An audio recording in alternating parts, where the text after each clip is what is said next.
Israel. Ubicación geográfica. Israel tiene frontera con Egipto, Jordania, Siria, Líbano y con el mar Mediterráneo. Su capital es Jerusalén. Tiene un territorio de 20.770 kilómetros cuadrados. Su moneda es el nuevo shekel. Tiene una población de 8.458.221 habitantes. Las religiones predominantes son el judaísmo, el islam y el cristianismo. Ahí se habla hebreo y el árabe. Bien, ahora comenzaremos hablando sobre el gobierno de Israel. El gobierno está encabezado por el primer ministro, quien debe ser miembro de la Knesset. Ya después les hablaré de esta figura. Después de cada elección, el presidente llama a un miembro de la Knesset, quien por lo general es el líder de un partido con mayor representación, para que éste forme un gobierno y sea quien lo encabece. Dado que el gobierno requiere del voto de confianza de la Knesset para actuar, debe ser aprobado por la mayoría más uno, es decir, 61 de sus 120 miembros.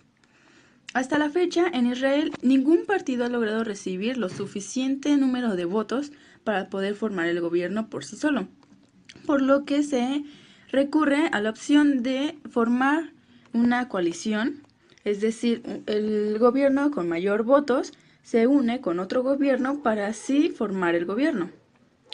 El gobierno por lo general ejerce durante 4 años, pero su periodo puede acortarse o verse afectado, ya sea por la renuncia del primer ministro o la muerte, y también por un voto de desconfianza de la Knesset.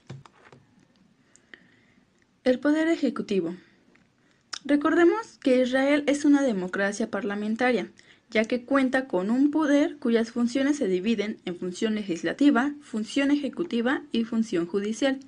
Esto quiere decir a que se basa en el principio de división de funciones, con un freno y balance para que exista un equilibrio en el sistema de gobierno, para que ni una ni otra esté por encima de una.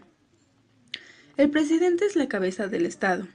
El presidente va a ejercer su cargo durante 7 años y es elegido por simple mayoría de los miembros de la Knesset, entre los candidatos representados. Esos candidatos pueden ser presentados por mérito personal o ya sea por una contribución o algún beneficio que le hayan hecho al Estado.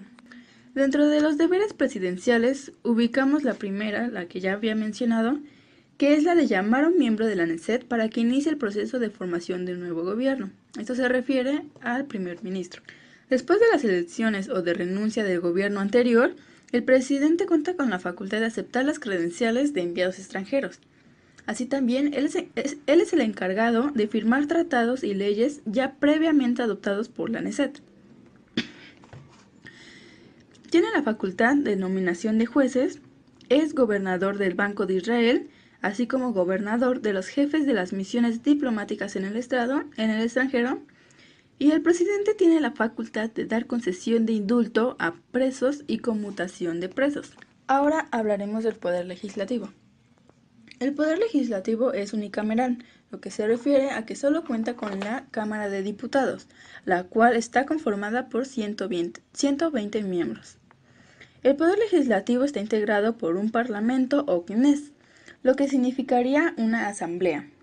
Esta asamblea es elegida para funcionar en un periodo de 4 años, pero cuenta con la facultad de poder disolverse y llamar a nuevas elecciones antes del término de su periodo.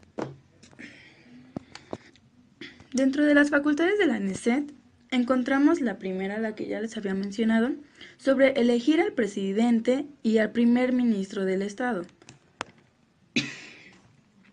Tiene también la facultad de legislar, como ya lo mencioné, así como la función de fiscalizar el trabajo del gobierno. Esta asamblea trabaja en sesiones plenarias por medio de 10 comisiones permanentes. Cada una de estas 10 comisiones permanentes son encargadas de atender un asunto específico o de relevancia para el Estado. Ahora bien, para ser aprobado un proyecto de ley debe pasar por 3 lecturas de la Knesset. La primera lectura es derivado o enviado a la comisión pertinente para su estudio. Ya mencioné que existen 10. Por ejemplo, la Comisión de Economía, la Comisión de Religión, la Comisión de Cultura, etc. En la segunda lectura, el proyecto de ley es discutido en sesión plenaria. Ya dije que la NESED se organiza para sus funciones en sesiones plenarias. Y por último, en la tercera ley se realiza la votación final con todos los miembros de esta asamblea. Ahora bien, la función judicial. Recordemos que esta función judicial es totalmente independiente de los otros. Los jueces que conforman este poder judicial son inamovibles y a los 70 años son jubilados. Estos jueces son nombrados por el presidente a recomendación de una comisión especial formada de 9 miembros, las cuales son 3 jueces de la Corte Suprema, 2 miembros del Colegio de Abogados, 2 miembros de la NESED y 2 ministros. Aunque la competencia legislativa pertenece por completo a la Asamblea, a la NESED, la Corte Suprema, que es una de las cabezas de este Poder Judicial, tiene una facultad de llamar la atención respecto a algunos cambios legislativos. Es decir, sesionando como alta Corte de Justicia, tiene la autoridad para determinar si una ley es adecuada o no para las leyes básicas del Estado. Ahora bien, el Poder Judicial o esa función judicial está compuesto de la siguiente manera. Ubicamos en el primer orden y de importancia a la Corte Suprema. Después, los tribunales de distrito, los tribunales de magistrados, los tribunales especiales y por último, los tribunales religiosos. Ahora bien, la Corte Suprema, recordemos que es la cabeza del Poder Judicial. Esta está formada por 1, 3 o 5 jueces. Dentro de sus facultades encontramos el conocer en última instancia de apelación, así como la facultad de atender casos por el bien de la justicia. La Corte Suprema tiene jurisdicción original y tiene la autoridad para liberar individuos detenidos o encarcelados ilegalmente. Ahora bien, pasando a otro tema, les hablaré sobre la estructura del derecho. Primeramente, es importante mencionar que Israel no posee una constitución. Lo que existe son una serie de leyes básicas que reflejan la condición social sobre la cual se va a basar este Estado. Estas leyes básicas no son una constitución formal, pero actúan como tal, porque establecen el marco y los poderes de las ramas ejecutiva, rama judicial y rama legislativa, y regulan áreas de especial importancia para la política de Israel. Estas leyes básicas son las siguientes. La primera, la NESED, después tierras del Estado, el presidente, el gobierno, la economía del Estado, las fuerzas de la defensa de Israel, Jerusalén, el poder judicial y el contralor del Estado. Encontramos que se habla sobre derechos civiles y libertades básicas. Dentro de los derechos civiles para la población de Israel, encontramos principalmente el de no ser expropiado de un bien sin tener justa indemnización, así como el de no ser discriminado por las autoridades. Y las libertades tenemos la libertad de reunión, la libertad de expresión, libertad de religión y libertad de convivencia. Estas las podemos contrastar con los derechos que tenemos en México. El matrimonio civil, es importante hablar de esta figura, puesto que no existe en Israel, ya que todos los ciudadanos están obligados a recurrir a las autoridades religiosas en materia de matrimonio y divorcio.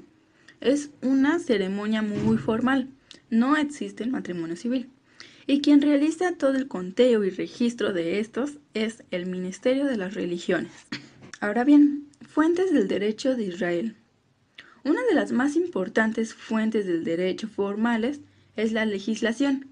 Esta es emanada por la NESED, es decir, la Asamblea, y tiene una tendencia al derecho judaico, es decir, el derecho religioso. La segunda fuente importante es el precedente. El precedente son aquellas normas emanadas de las decisiones judiciales que deben acatarse para los futuros casos análogos al resuelto. Esta fuente de derecho es causística y heredada del derecho inglés.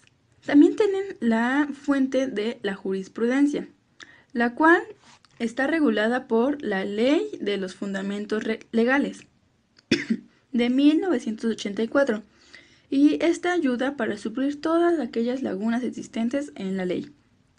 Esta ley, la Ley de Fundamentos Legales, establece que en caso de una cuestión legal que no pueda ser resuelta por una ordenanza o mediante un precedente que ya antes les mencioné, los jueces deben resolver por analogía o mediante los principios fundamentales de libertad, de justicia, equidad y paz del legado Israel, y esto forma la jurisprudencia.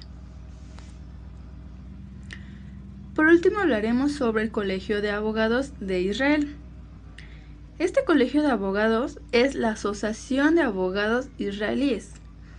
Esta asociación está organizada en forma de corporación, ya que cuenta con un comité central, una asamblea nacional y 5 distritos regionales ubicados en diferentes regiones del estado. La membresía, es decir, para ser miembro de esta asociación, es obligatoria para todos aquellos licenciados en Derecho. Entonces, esta membresía es obligatoria para todos y es la única opción de asociación legal reconocida bajo la ley. La ley israelí empodera a esta asociación de abogados como la autoridad para regular las formas éticas y disciplinarias.